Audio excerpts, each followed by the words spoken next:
Maris, ju ftojmë të ndiqni takimin Lexo Biblën me ne, me komentim biblik nga Don.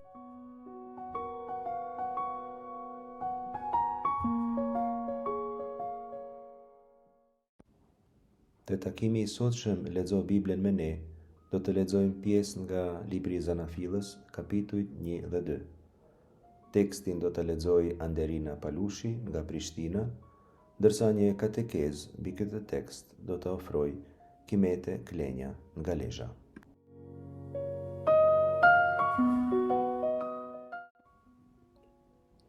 Në këto takime mbi Biblën që fillojmë sot, nëse Zoti do të mundohemi të prekim shkurtimisht të gjitha pjesët e shkrimit shenjtë, prej fillimit deri në fund.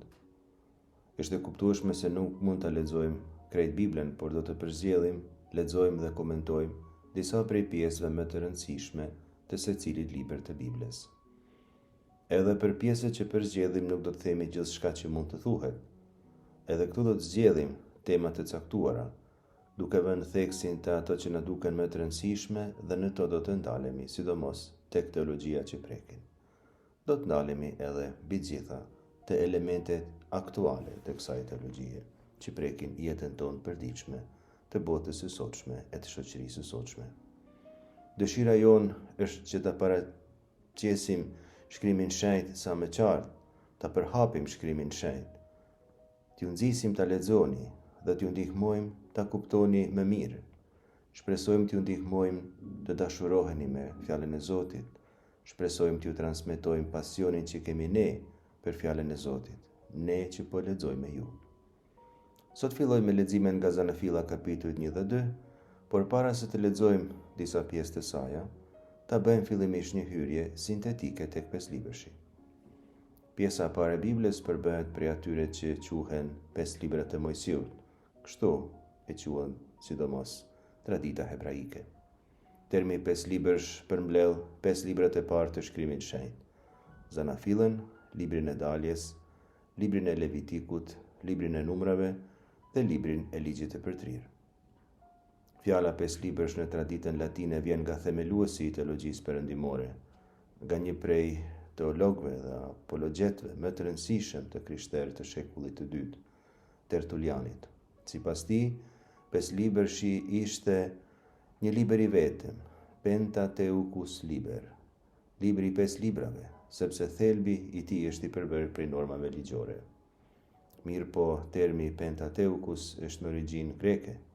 Penta do të thotë pesë, ndërsa teukos rrotull apo rrotullim.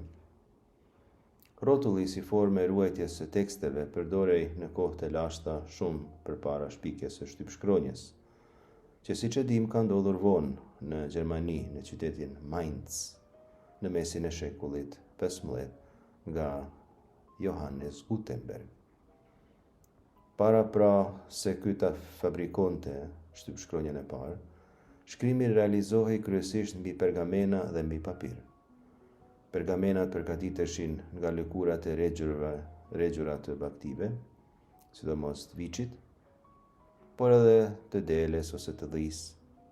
Papirt nxirreshin prej përpunimit të kallamit që kultivohet në brigjet e lumit Nil. Shkrimi në ta bëhej me pupla, zakonisht të patave, por edhe të shpendëve tjerë, ose me lapsa, të cilët përfitoheshin prej kallamit. Këta quheshin në bojë, ndërsa bojrat përfitoheshin nga materiale organike, si për shembull rrëshirat prej pemëve, të kombinuara edhe me minerale të forta, si hekuri apo bakri, prej të cilave minerale edhe përzgjidhnin e përcaktonin ngjyrat e bojrave që u interesonin. Për arsye ruajtjeje dhe transporti, pergamenat vendoseshin në rrotull cilindrik, duke marrë pamjen karakteristike të rrotullit. Në gjuhën shkencore të studimeve biblike, termi rrotull përdoret si metaforë për këta pesë libra themelor.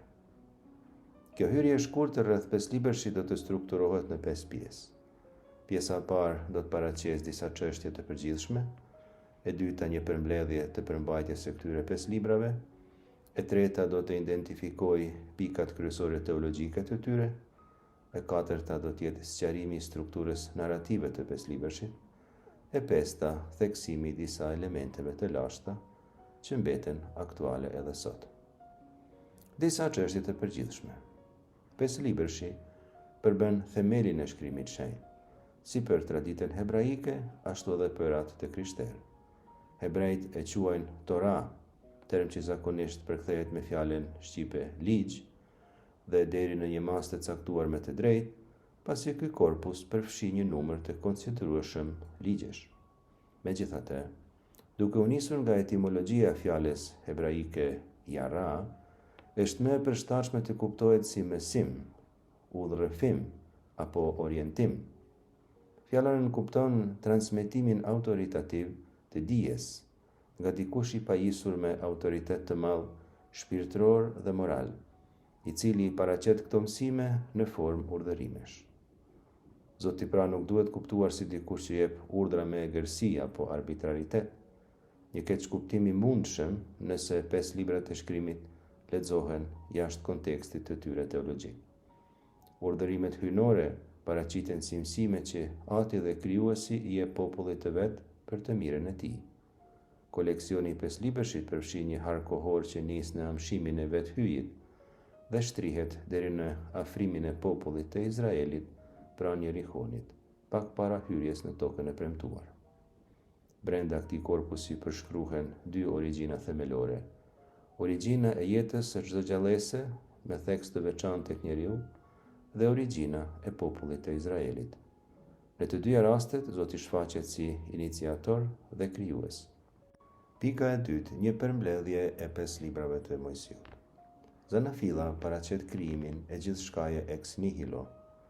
Njeriu i krijuar në shëmbulltyr dhe në përgjegjësim të Zotit, gëzon një dinjitet të veçantë dhe një qëllim të përcaktuar, që përshkruhet nga roli i tij në kopshtin e Edenit.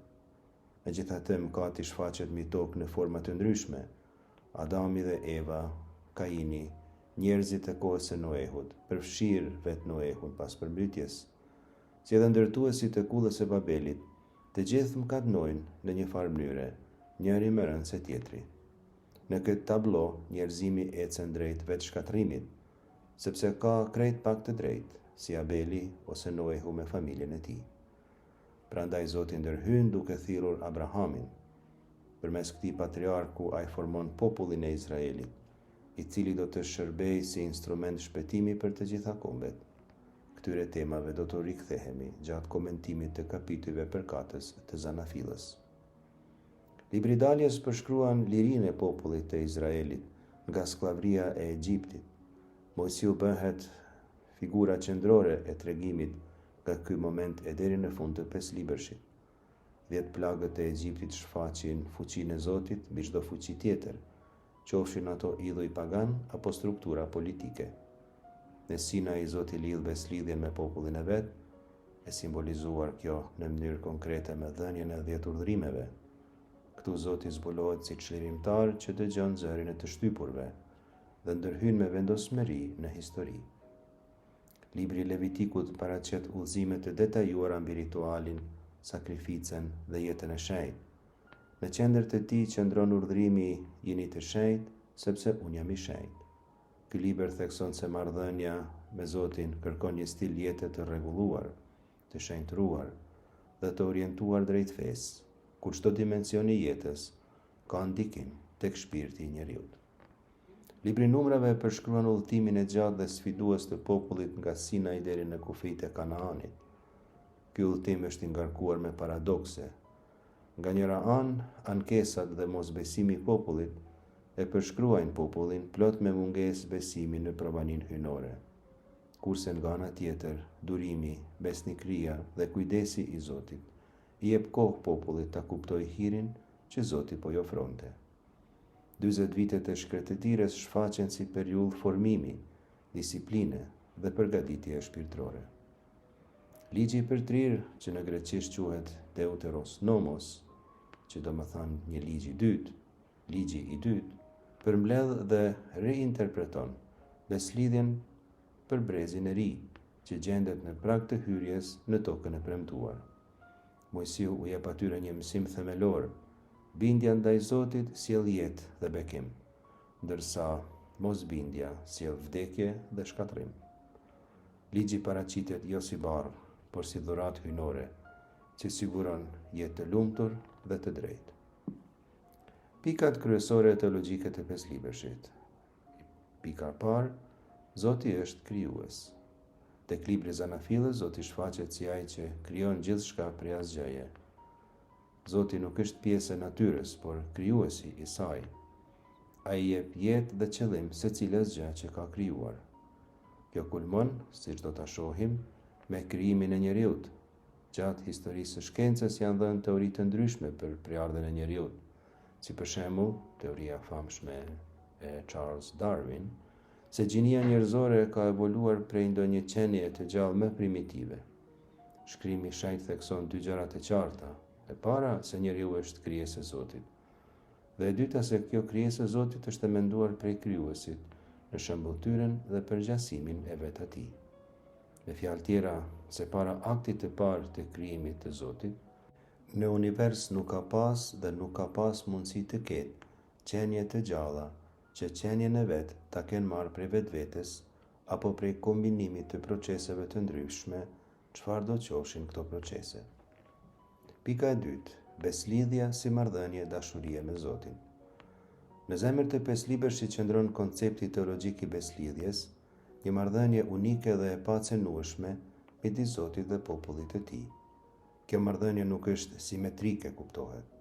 Zoti është ai që e ngren njeriu, i jep dinjitet dhe e thret në një kungat besnike me të.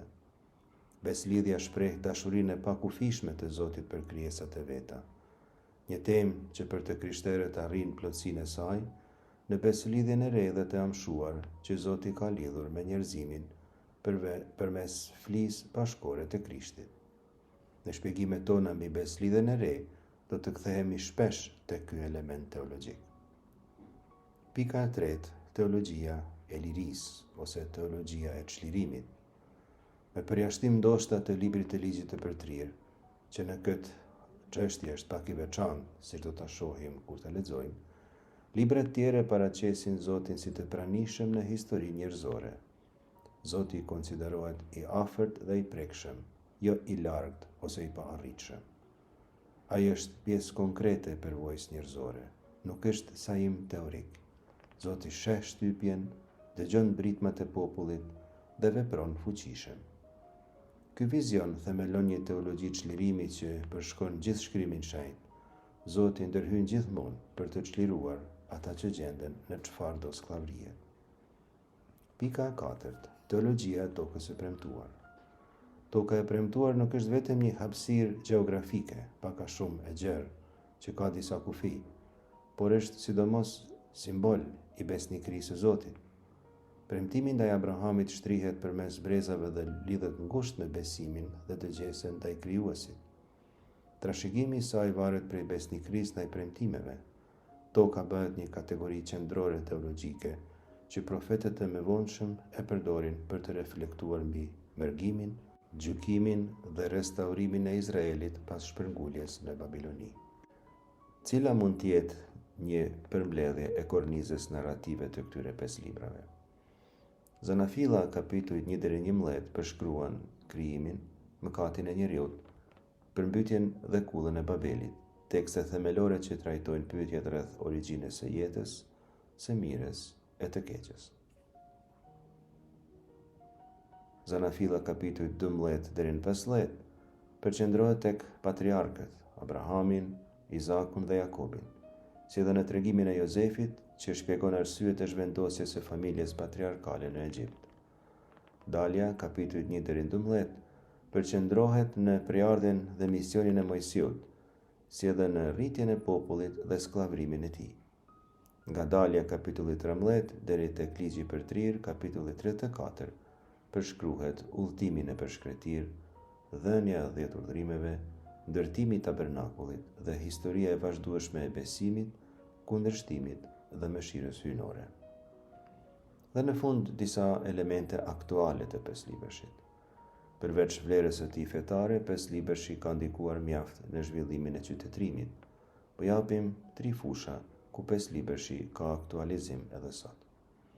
Së pari, ideja që ligji duhet të shkruhet, të jetë publik dhe të zbatohet prej të gjithëve në mënyrë të barabartë, ishte jashtëzakonisht novatore në botën e lashtë. Edhe pse kodi i Hammurapit i paraprin kësaj ideje, për kodin e Hammurapit do të flasim prapë. Pesëlibërshi mbetet një dëshmitar i rëndësishëm i këtij zhvillimi juridik.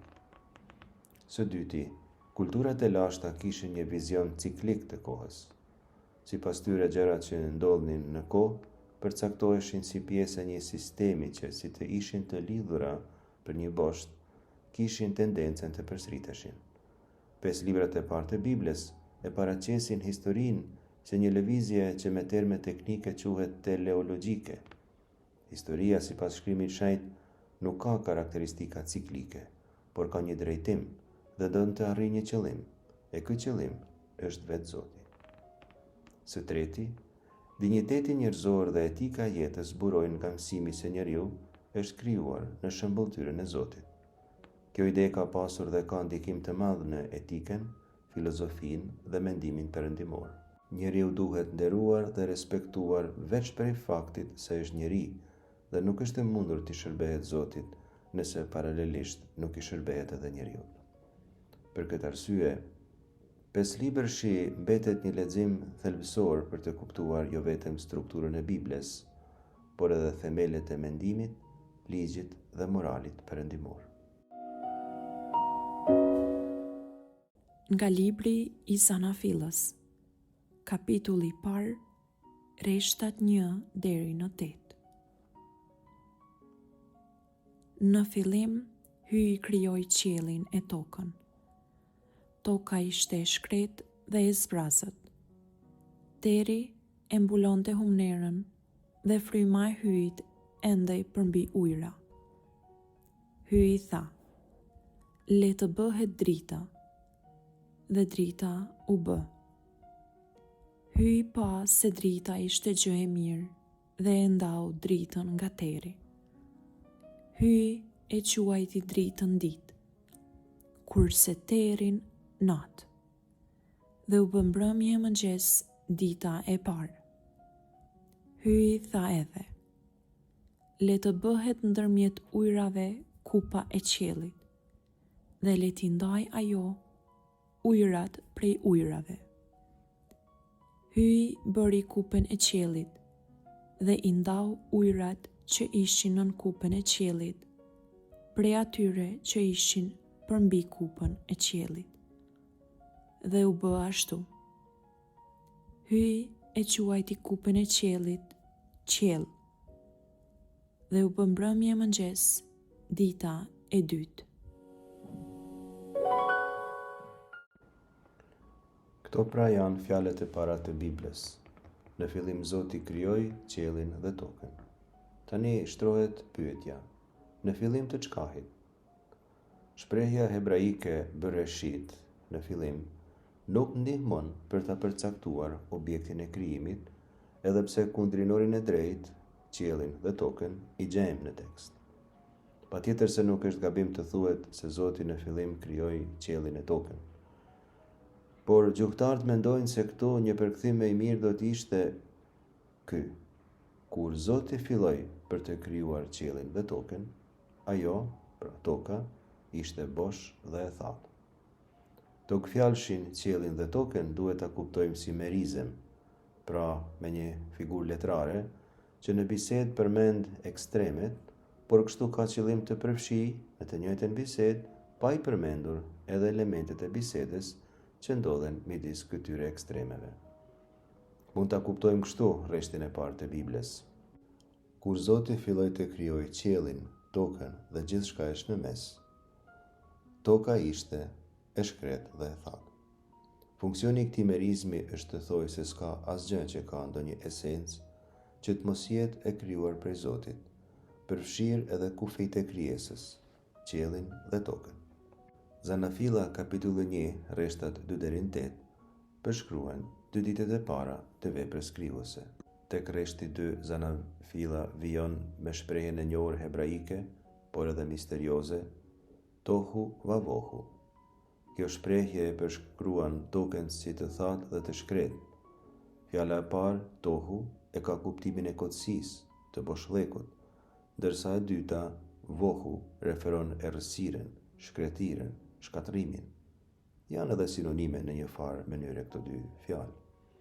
Me shprehjen tohu va vohu, pra, theksohet një cilësi e vazhdueshme e krijesës. Ajo është e vdekshme dhe në vetvete e mbushur me kotësi. Toka dhe gjithçka tjetër merrjet atëherë kur Zoti krijon. Deri atëherë ishte një qenie pa qiell e pa tokë, pa ujëra, pa asgjë. Zoti ndërhyn në këtë asgjë dhe e krijon. Ditën e parë, pra, në këtë gjendje boshllëku, shpirti i hyjit lundronte mbi ujërat. Shpirti i hyjit është një prani e parë e gjallë në universin e sapo krijuar. Ky shpirti i hyjit qëndron përgjithmonë mbi sipërfaqen e tokës, deri në amshim, dhe nuk tërhiqet asnjëherë prej saj. Fjala krijuese e hyjit sjell në ekzistencë dritën, që mund të konsiderojmë si një shenjë rregulli në kaos.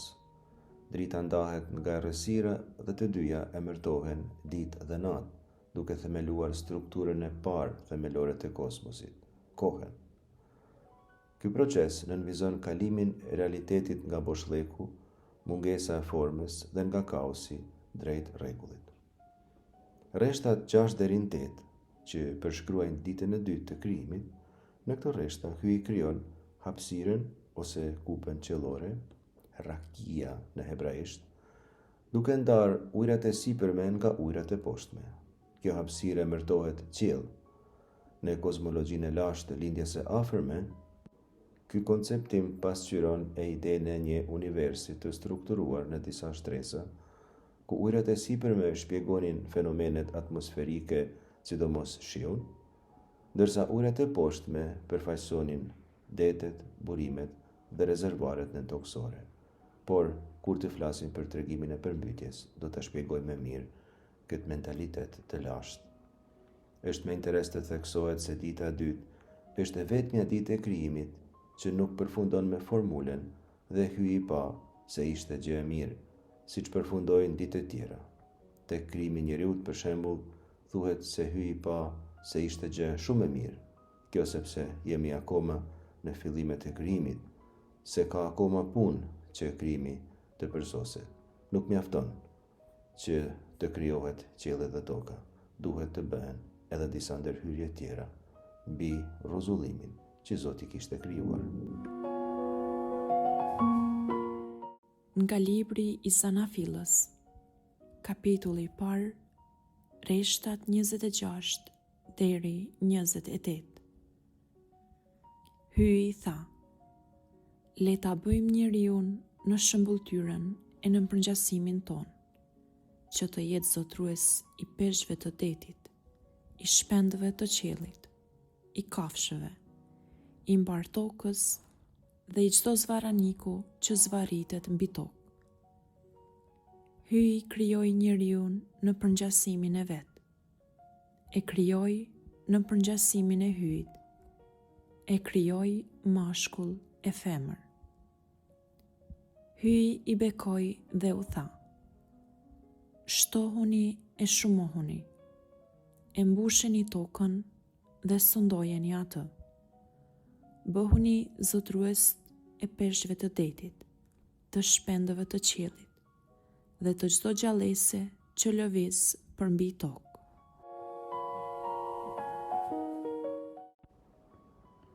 Kjo pjesë që sapo kemi lexuar përbën një nga kalimet më themelore të tregimit të krijimit. Gjejmë këtu tregimin e krijimit të njeriut. Cilat janë disa elemente kryesore të këtyre rreshtave? Hyi shprehet kështu: le ta bëjmë njeriun në shëmbulltyrën dhe përngjasimin ton. Le ta bëjmë në përngjasimin ton. Përdorimi i shumësit ka nxitur diskutime midis studiuesve. Pse le ta bëjmë? Pse Zoti nuk flet në njëjës? Tradita krishtere e ka interpretuar këtë si një aluzion për Trininë Shenjte. Thuaj se kështu po flasin personat e Trinisë Shenjte, Ati, Biri dhe Shpirti Shenjtë. Ne e dimë se kjo mundësi ishte saktë, por edhe se nuk ishte ky koncepti i shkrimtarit të këtij teksti. ka mundësi se ai e ka imagjinuar hyjin të shoqëruar me anë tjerë të oborrit qellor, për shembull me çetën e engjëjve, me kerubin, me serafin e tjera, ose se shumë si këto të jetë pluralis majestatis, me të cilin Zoti shpreh madhështinë e vet. Si ta kuptojmë nga ana teologjike shprehjen se njeriu është i krijuar në shembulltyrën e hyjit? Kësaj pyetje janë dhënë disa përgjigje teologjike. E para përgjigje që është ofruar është se krijimi i njeriut në shembulltyrën e Zotit të ketë domethënie funksionale. Njeriu është përfaqësuesi i hyjit në tokë, ai sundon mbi tokë në emrin e Zotit. Pra funksionale domethënë se njeriu në tokë luan një rol, ka një funksion, kryen veprën krijuese të Zotit. Ai ruan tokën, i shërben asaj. Funksioni i dytë i krijimit të njeriut në shembulltyrën e hyjit është konsideruar edhe me kuptim ontologjik. Kjo fjalë është filozofike dhe përcakton esencën e qenies.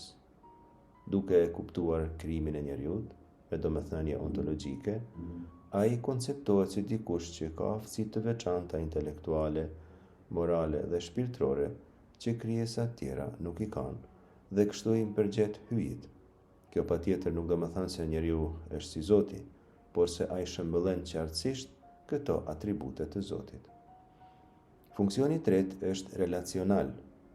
Njeriu është qenie që krijon marrëdhënie dhe fakti se është krijuar në shembulltyrën e Zotit tregon se ai nuk mund të jetojë e as të mbijetojë si një individ i shkëputur prej raporteve me tjerë.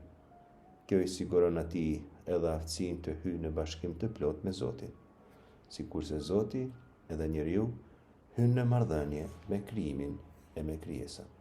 Ti përmendim këto dhe 3 karakteristika të gjenisë njerëzore që përshkruhen nga këto rreshta. Karakteristika e parë është se njeriu është i caktuar të sundojë dhe ta nënshtrojë tokën. Njeriut i besohet mandati i ushtrimit të autoritetit mbi krijimin. Fjala sundim dhe nënshtrim nënkupton përgjegjësi. Njeriu vepron si administratori i krijimit të hyjit. Njeriu nuk është pronari i krijimit, por tek toka e krijuar, tek krijesa e Zotit, ai nuk është as mysafir, është në shtëpi të vet dhe merr përgjegjësi për mbështimin e tij, për të mirën e vet e për të mirën e tjerëve. Karakteristika e dytë e gjinisë njerëzore është se ajo është e krijuar mashkull e femër, me gjini pra qartësisht të dallueshme. Teksti nënvizon se të dy gjinit gëzojnë njësoj shembulltyrën hyjnore, si mashkulli ashtu edhe femra. Kjo përbën themelet biblike të dinjitetit dhe barazisë së njeriut, të përcaktuara qartësisht që në momentin e krijimit. Pika 3 është urdhri i Zotit, shtohuni dhe shumoheni. Ky është urdhri i parë që jep Zoti njeriut në Bibël, të shtohet dhe të shumohet. Kështu njeriu merr pjesë në projektin krijues të hyjit dhe në kultivimin e botës së krijuar. Ky është misioni kryesor i njeriut mbi tokë, thirrja e parë dhe esenciale, të jetë veprues i veprës së Zotit. Këto rreshta përcaktojnë bazat e antropologjisë teologjike të krishterë, tregojnë statusin e veçantë të njeriut, qëllimin dhe misionin e tij në ekonominë e krijimit. Te kjo shprehje, ekonomia e krijimit, që ndoshta në këtë moment është e paqartë, do të kthehemi përsëri tek Lexo Biblen me ne.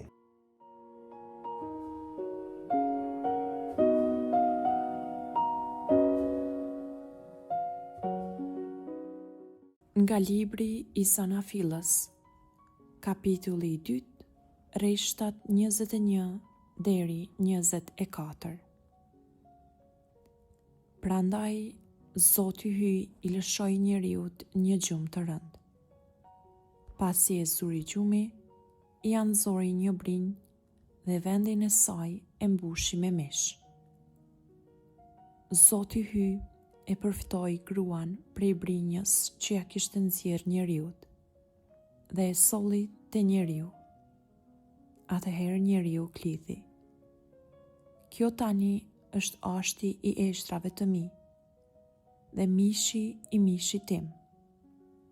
Le të quhet grua, sepse kjo u mor nga njeriu.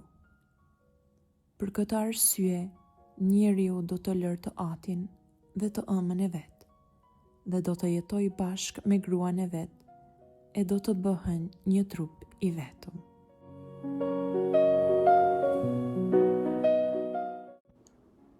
Këto rreshta të shkrimit shenjtë përshkruajnë krijimin e gruas dhe themelimin e martesës.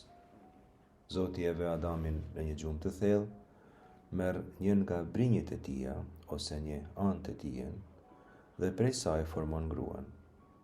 Ky përshkrim shumë fizik qëndron në kontrast me krijimin e Adamit prej pluhurit, duke theksuar natyrën e përbashkët dhe barazinë ontologjike ndërmjet burrit dhe gruas. Gruaja është e krijuar prej tij. Reagimi i Adamit tek rreshti 23, ky pohim poetik i tij është shumë domethënës. Ai shprehet kështu: kjo tash është ashti i eshtrave të mi dhe mishi i mishit tim. Në hebraisht, burr thuhet ish, ndërsa grua isha. Dallimi midis këtyre dy fjalëve është pra vetëm tek mbaresa a e femrorit. Janë dy fjalë krejtësisht të barabarta. Edhe tek etimologjia e fjalës, pra ka një gjashmëri shumë të madhe midis burrit dhe gruas. Adami shprehet se njeh si pjesë të trupit të vet, si pjesë të vetvetes. Kjo shprehje poetike e tija përmban gëzim dhe afërsi të natyrshme midis të dyve. Rreshti 24 thekson se burri le babajnë dhe nënën e tij bashkohet me gruan e vet dhe të dy bëhen një mish i vetëm. Këtu gjejmë temat kryesore që themelojnë martesën njerëzore. Do të përmendim 4 prej tyre. Tema e parë është shoqërimi. Gruaja krijohet si ndihmëse e përshtatshme, ezer kënegdo në hebraisht, si ndihmëse që rri afër dhe kështu jep fund vetmisë së Adamit. Nuk është mirë që njeriu të rri vetëm. Nuk mund të mendohet një njeri i vetmuar, një burr i vetmuar ose një grua e vetmuar. Pra burri dhe gruaja do të shoqërojnë njëri tjetrin në jetë, do të jenë shok. Një karakteristike e dytë e martesës është tema e barazisë. Fakti se gruaja është e krijuar nga Adami, se pra të dy kanë preardhjen nga e njëjta substancë, tregon dinjitet dhe natyrë të barabartë midis tyre. E treta, beslidhja martesore. Kjo themelohet tek akti i lënjes së babës dhe nënës dhe bashkimit dhe bërjes një mish, shpreh lidhjen e beslidhjes, intimitetin dhe unitetin e pandashëm. Së fundi, plotësimi reciprok. Burri dhe gruaja janë të ndryshëm, por janë të krijuar në mënyrë komplementare për njëri tjetrin. Ata përkojnë për njëri tjetrin.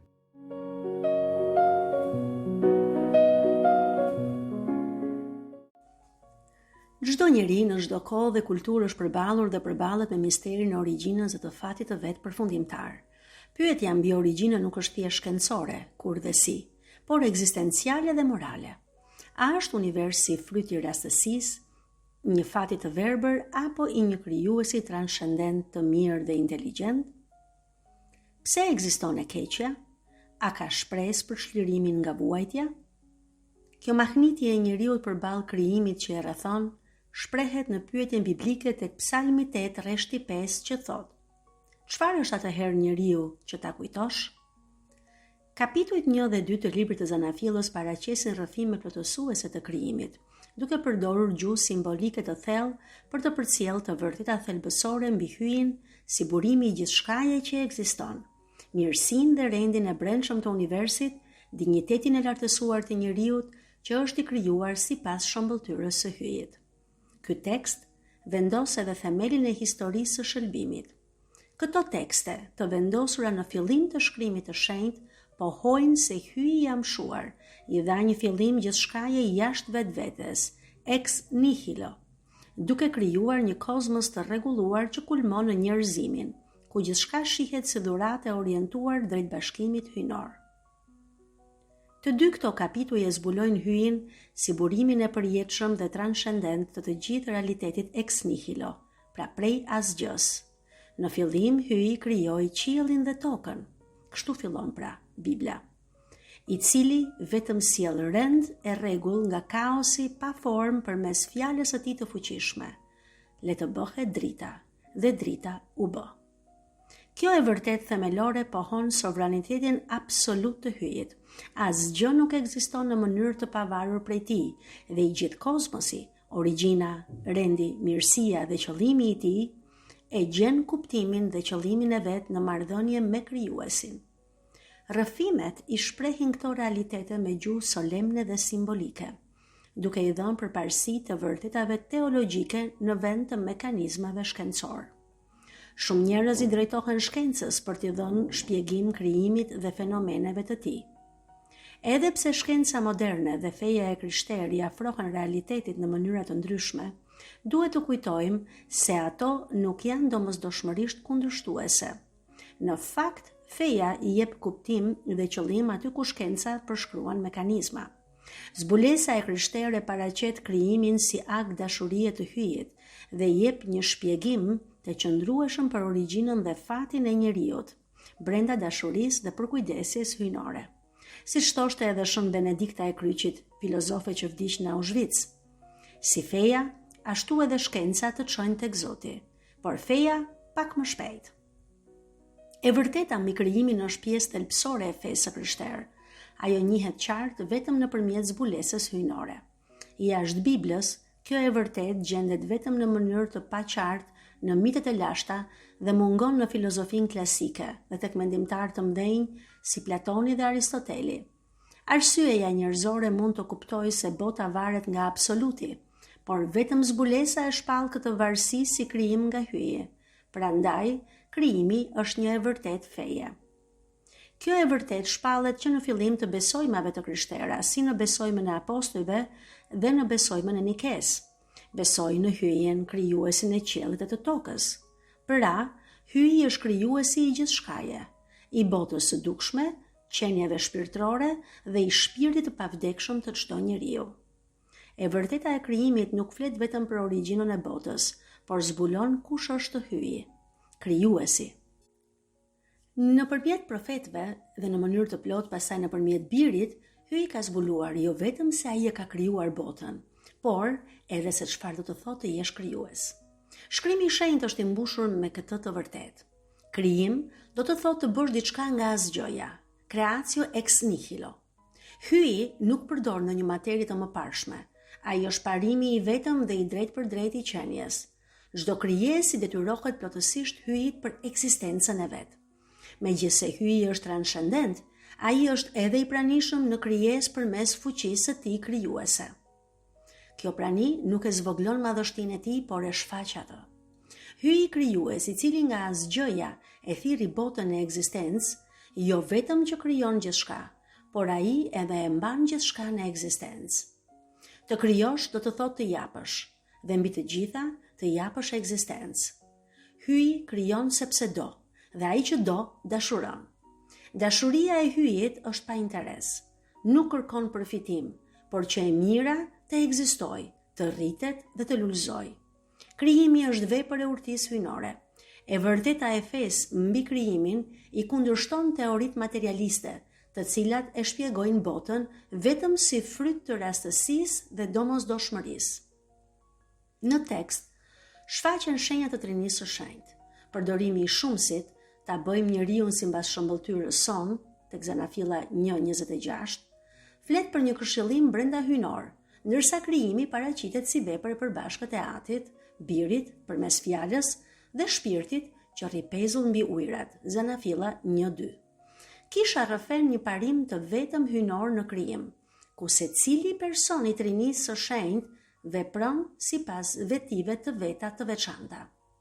Ati si burimi, Biri si urtia që vepron dhe Shpirti si lidhja jetëdhënëse.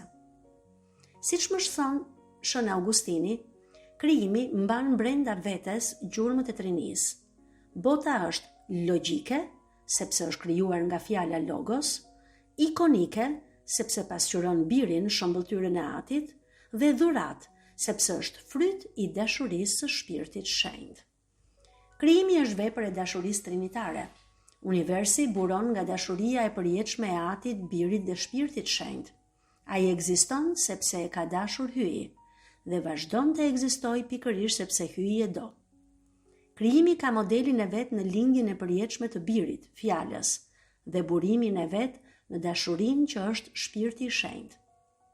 Nga kjo dashuri trinitare buron dhurata e ekzistencës për gjithçka që është, të dukshme dhe të padukshme, nga makrokozmosi deri tek mikrokozmosi.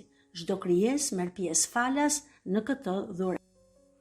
E vërteta e krijimit na çon te misteri i asaj që Bibla e quan lavdia e Hyjit. Para së gjithash, Hyi ka një lavdi të brendshme, që është jeta e tij e përjetshme në bashkësinë e Atit, Birit dhe Shpirtit Shenjtë. Pastaj, me krijimin kjo lavdi shfaqet edhe jashtë, në botën e krijuar. I gjithë universi është si një himn lavdie, por ka nevojë për një zë që ta shpreh me vetëdije. Ky zë është njeriu.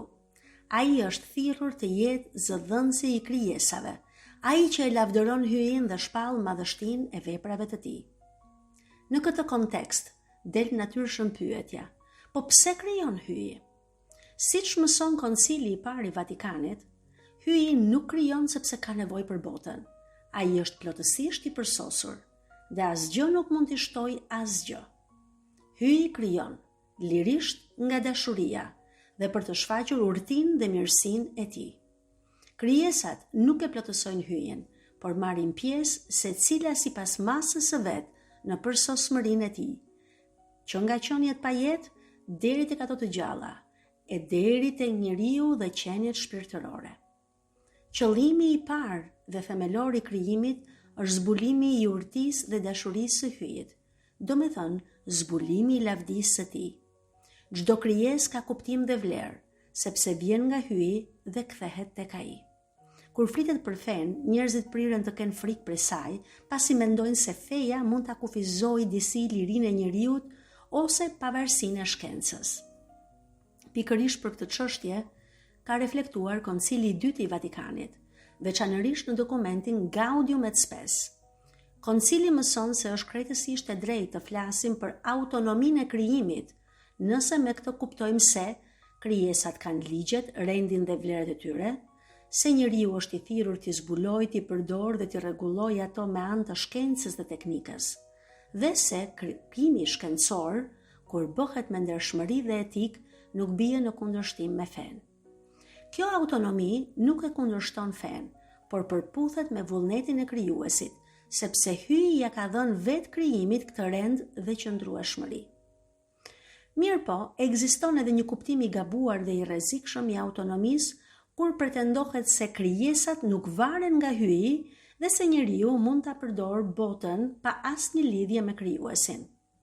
Kjo mënyrë të menduari mohon të vërtetën e krijimit. Koncili është i qartë. Pa krijuesin, krijesa do të zhdukej. Kur Hyi harrohet, vetë krijesa bëhet e pakuptueshme. E vërteta e krijimit nuk është vetëm çështje feje. Edhe arsyeja njerëzore mund të kuptojë se bota nuk është e vetë mjaftueshme dhe se gjithçka që është e përkohshme dhe e kushtëzuar ka nevojë për një burim absolut. Prandaj, krijimi e nënkupton një shkak të parë. Pra nënkupton Hyin. Autonomia e ligjshme e krijimit do të thotë që njeriu respekton ligjet e natyrës, përdor krijesat sipas qëllimit të tyre të brendshëm dhe bashkëpunon me veprën e Hyjit si kujdestar, jo si Zot absolut. Në këtë mënyrë, duke kërkuar të vërtetën dhe duke rregulluar botën me urti, njeriu udhëhiqet vetë nga dora e Hyjit, edhe nëse nuk është gjithmonë i vetëdijshëm për këtë gjë. Ndërkohë, shkatërrimi i mjedisit vjen nga egoizmi, përdorimi arbitrar i natyrës dhe nga shpërfillja e rendit të krijuar nga Hyi. Kur njeriu i përdor krijesat pa ju referuar krijuesit, ai dëmton jo vetëm natyrën, por edhe vetveten. Të besosh në krijuesin do të thotë të jetosh me përgjegjësi, me urti dhe me respekt për botën që na është besuar si dhuratë. I krijuar sipas shëmbëltyrës së hyjit, njeriu është një qenie njëkohësisht trupore dhe shpirtërore. I lidhur me botën e jashtme, ai njëkohësisht e tejkalon atë. Përveç se është krijesë trupore, si shpirt ai është person. Kjo e vërtet mbi njeriun është objekti fesë son, ashtu si edhe e vërteta biblike se ai është krijuar sipas shëmbëltyrës dhe ngjashmërisë së hyjit. Njeriu është një shpirt i mishëruar, ose e shprehur ndryshe, një trup i gjallëruar nga një shpirt i pavdekshëm. Tek Zanafilla 2:7 ne lexojmë se Zoti hyi e formoi prej pluhurit të tokës njeriun dhe në përhund i futi frymën e jetës, dhe njeriu u bë qenie e gjallë. Kjo na ndihmon të kuptojmë qartë se i krijuar në këtë mënyrë njeriu dallohet nga e gjithë bota e dukshme dhe veçanërisht nga bota shtazore. Fryma e jetës e bëri atë të aftë të njohë këto qenie, t'u vër emra dhe të kuptoi se ishte i ndryshëm prej tyre. Prej këtij teksti mund të nxjerrim lehtësisht përfundimin se jeta që i është dhënë njeriut në aktin e krijimit e tejkalon për masën e thjesht trupore, pra atë që është e përbashkët edhe me kafshët. Përtej materjes, ajo arrin për masën shpirtërore, që përmban themelin thelbësor të asaj shëmbëltyre të hyjit, imago Dei, që Zanafilla 1:27 e sheh tek njeriu. Njeriu është një njësi. Ai është një në vetvete, por kjo njësi përmban një dualitet. Shkrimi i Shenjtë paraqet si unitetin, personin, ashtu edhe dualitetin, trupin dhe shpirtin e njeriut. Shpesh theksohet se tradita biblike vë theks të veçantë mbi unitetin personal të qenies njerëzore, duke përdorur termin trup për të treguar njeriun e tërë. Ky vëzhgim është i saktë. Megjithatë, pavarësisht kësaj, dualiteti i njeriut është gjithashtu i pranishëm në traditën biblike, ndonjëherë shumë qartë. Fjalët e Krishtit e pasqyrojnë këtë traditë. Kur ai thot tek Mateu 10:28, mos i druani ata që vrasin trupin e nuk mund ta vrasin shpirtin. Kini frikë më tepër nga ai që mund t'ju ahumbë në ferr shpirtin dhe trupin. Në ndikimin e Shën Tom Aquinit, mësimi i kishës mbi dualitetin e njeriut kulmoi veçanërisht në deklaratat e Koncilit të Vjenës të vitit 1312, që e quajnë shpirtin forma e trupit. Si faktor që përcakton substancën e qenies njeri, forma është e natyrës shpirtërore. Kjo formë shpirtërore është e pavdekshme. Shkolla atomiste thekson njëkohësisht se për shkak të bashkimit substancial të trupit dhe shpirtit, shpirti edhe pas vdekjes nuk pushon së aspiruari për të ribashkuar me trupin. Kjo vërtetohet nga e vërteta e zbuluar mbi ngjalljen e trupit. Në kohët moderne, teoria e evolucionit ka ngritur një vështirësi të veçantë përballë doktrinës së zbuluar mbi krijimin e njeriut si qenie e përbërë nga trupi dhe shpirti. Disa shkencëtarë e studiues pohojnë se njeriu është produkti i evolucionit natyror me preardhje nga specie shtazore të epërme. Magjisteri i kishës i është përgjigjur kësaj teze në enciklikën Humani Generis të Papa Pio XII në vitin 1950. Aty lexojmë: Magjisteri i kishës nuk kundërshton që teoria e evolucionit të jetë objekt studimi dhe diskutimi ndërmjet ekspertëve. Këtu, teoria e evolucionit kuptohet si një kërkim mbi origjinën e trupit njerëzor nga materia e gjallë para ekzistuese, sepse feja katolike na detyron ta mbajmë me vendosmëri se shpirtrat krijohen drejt për drejt nga hyji. Shkrimi i Shenjtë na mëson se krijimi i njeriut përbën kulmin e veprës krijuese të hyjit. Hyji e krijoi njeriun sipas shëmbëltyrës së vet. Sipas shëmbëltyrës së hyjit e krijoi, mashkull e femër i krijoi. Këtë e kemi nga Zanafilla 1:27. Këto fjalë zbulojnë një të vërtetë themelore të fesë së krishterë. Njeriu nuk është thjesht një qenie biologjike në mesin e të tjerave, por një krijesë e thirrur në një marrëdhënie të veçantë me hyjin, sepse mban në vetvete shenjën e tij. Njeriu është një unitet i pandashëm i trupit dhe i shpirtit. Ai i përket botës materiale përmes trupit, por e tejkalon atë përmes shpirtit. Si qenie shpirtërore, njeriu është person, i vetëdijshëm për veten, i aftë për njohje të së vërtetës, për dashuri dhe për liri. Pikërisht këtu qëndron dinjiteti i tij i veçantë dhe arsyeja pse jeta njerëzore është e shenjtë dhe e paprekshme. Krijimi i njeriut si mashkull dhe femër nuk është një hollësi e dorës së dytë, por pjesë përbërëse e planit të hyjit. Mashkulli dhe femra janë të barabartë në dinjitet, por të ndryshëm në strukturën e tyre trupore dhe psikologjike. Ky përplotësim binar është imazhi i marrëdhënies hyjnore. Ta bëjmë njeriun sipas shëmbëltyrës son, tek Zanafilla 1:26, duke e rrënjosur dallimin seksual në qëllimin e krijimit, e jo në një konstrukt kulturor. Dallimi mashkull-femër nuk është burim ndarjeje, por shenjë e përplotësimit të ndërsjellët. Njohja e burimit dhe qëllimit të krijimit të njeriut na ndihmon që t'i japim përgjigje edhe pyetjeve që ngrihen sot mbi gjininë dhe sjelljet gjinore. Tek Zanafilla 2, gruaja shfaqet si Ezer Kenegdo në hebraisht, pra që në shqip i bie ndihmëse e fortë, bashkëpunëtore. E krijuar nga kraharori i burrit për një marrëdhënie të barabartë të ndërsjellët me të. Gëzimi i burrit përballë gruas, i shprehur në tregimin biblik, tregon se njeriu e njeh veten plotësisht vetëm përmes marrëdhënies me tjetrin. Nga kjo marrëdhënie lind martesa, e themeluar nga vethyji si bashkimi i dashurisë, besnikërisë dhe dhurimit të ndërsjellët. Për këtë arsye, njeriu do ta lërë të atin dhe të ëmën e vet, dhe do të jetojë bashkë me gruan e vet, e do të bëhen një trup i vetëm. Zanafilla 2:24. Hyi e shpall vetmin si diçka jo të mirë tek Zanafilla 2:18, duke e themeluar martesën si një partneritet, bashkim intim në begatin e Edenit, të orientuar ka përkujdesi për krijimin. Zanafilla 2:15. Kjo beslidhje fillestare e parashfaq dashurinë bashkëshortore të Krishtit për kishën, duke e rrënjosur njësinë dhe pasgjithshmërinë në vetë natyrën njerëzore.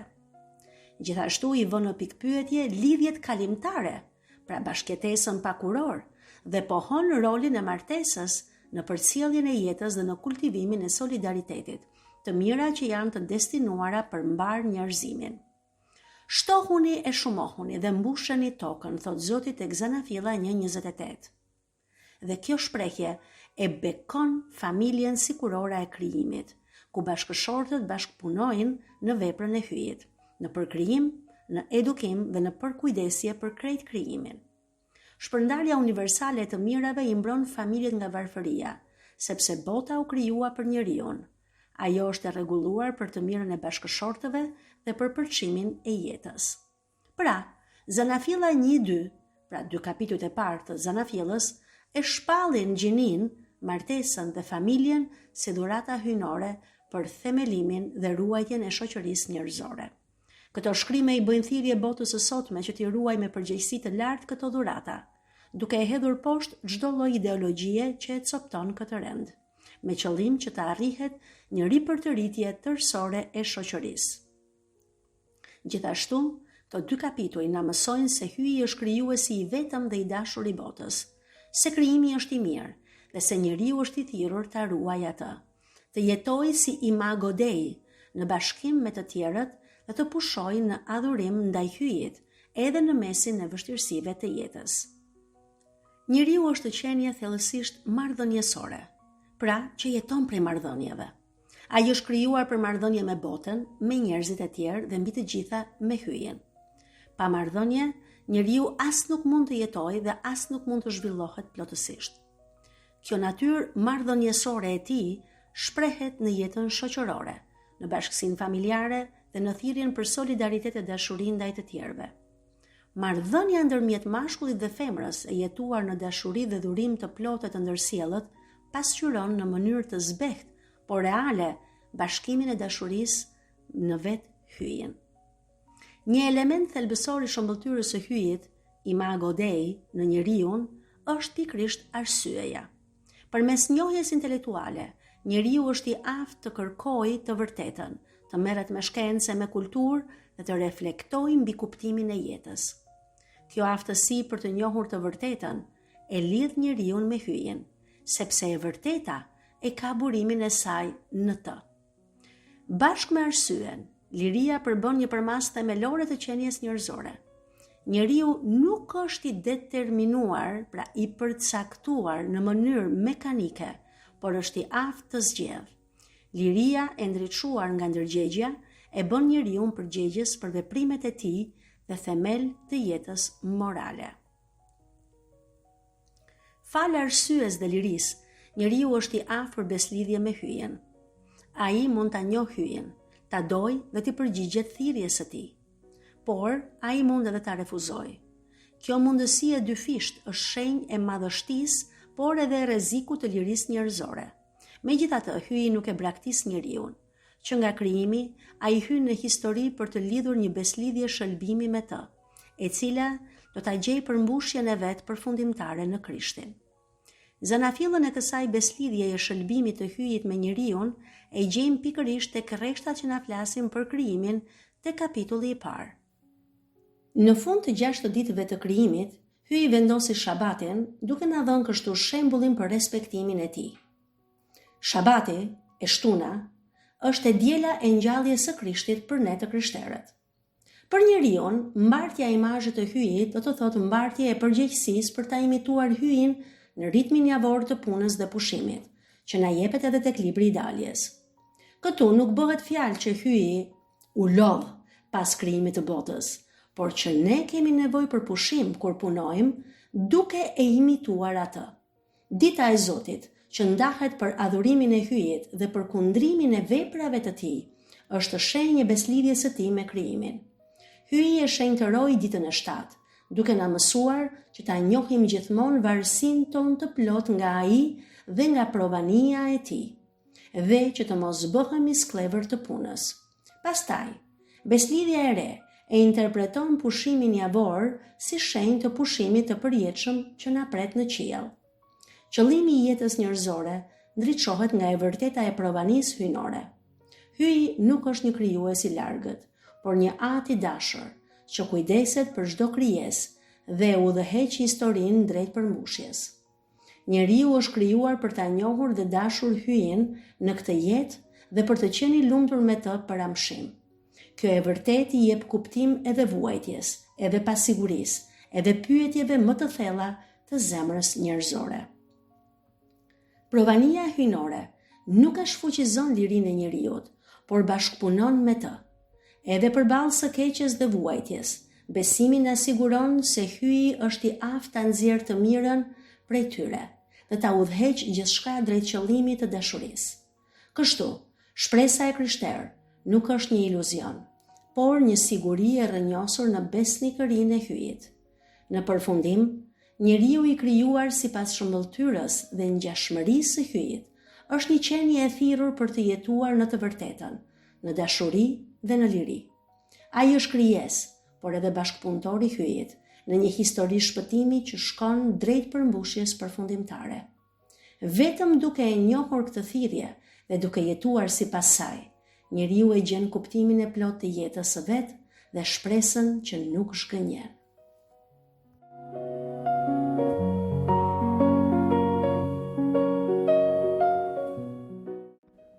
Në takimin e ardhshëm do të vazhdojmë leximin e librit të Zanafillës, do të lexojmë pjesë nga kapitujt 3 deri në 5.